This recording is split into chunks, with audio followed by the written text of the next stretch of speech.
बात share market की। Thailand में एक्सपोर्ट की कमी से इकोनॉमी में दिक्कत, टूरिज्म की कमी के कारण इकोनॉमी में काफी स्लो डाउन देखने को मिल रहा है। अर्जेंटीना में इन्फ्लेशन बढ़ने की संभावना है। ब्राजील की जीडीपी ग्रोथ कम होने की संभावना है। भारत में दिवाली तक 2 लाख करोड़ जीएसटी कलेक्शन की संभावना है।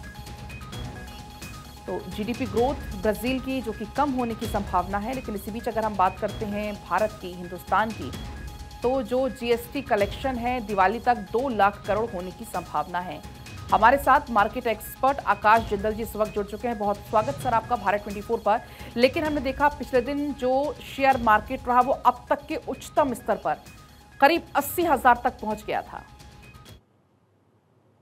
जी पलक, देखिए हिंदुस्तान की इकोनॉमी बहुत बढ़िया चल रही है। वही चीज मार्केट के अंदर रिफ्लेक्ट कर रही है, इसीलिए हमने देखा मार्केट के अंदर बहुत फिनोमिनल ग्रोथ आया। वहीं आप देखिए कंपैरेटिवली देखिए थाईलैंड जैसी इकोनॉमी, वहां तकलीफ चल रही है क्योंकि एक्सपोर्ट में उतना ग्रोथ नहीं है। अमेरिका, यूएस दुनिया की सबसे बड़ी इकोनॉमी, रोल मॉडल मानी जाने वाली इकोनॉमी, वहां अब रिसेशन की बातें हो रही हैं कि कहीं यूएस रिसेशन में न चले जाए। हालात ये है क्योंकि रेट ऑफ इंटरेस्ट कम नहीं कर रहे। यूरोप की बात करें तो यूरोप में भी स्लो डाउन क्लियरली है। African country, south American countries की बात करें, वहां भी दिक्कत चल रही है। लेकिन हिंदुस्तान की इकोनॉमी बहुत बढ़िया चल रही है। जीएसटी कलेक्शन 1.74 लाख करोड़ तो हुई है। दिवाली तक, बिल्कुल आपने सही कहा, मेरी ऑर्गेनाइजेशन आकाश डॉट इन का अनुमान है 2 लाख करोड़ दिवाली वाले महीने क्रॉस करने की संभावना है, क्योंकि इंडिया में कंजम्पशन और डिमांड बढ़ रही है। इंडिया में कंजम्पशन और डिमांड क्लियरली एपरेंट दिख रही है, जिस तरीके से इंडिया में बाइंग हो रही है। और इस बार के जो जीडीपी ग्रोथ डेटा है वो भी काफी अच्छा आने की उम्मीद है। हालांकि हिंदुस्तान के लिए थोड़ी निराशा ये है कि कुछ स्टेट्स में हमारी बाढ़ आई है, उसकी वजह से इकोनॉमी में हल्का सा पार्शियल स्लो डाउन आ सकता है। जो हमारी कुछ स्टेट में बाढ़ आई है क्योंकि सप्लाई चेन वहां से इम्पैक्ट होती है।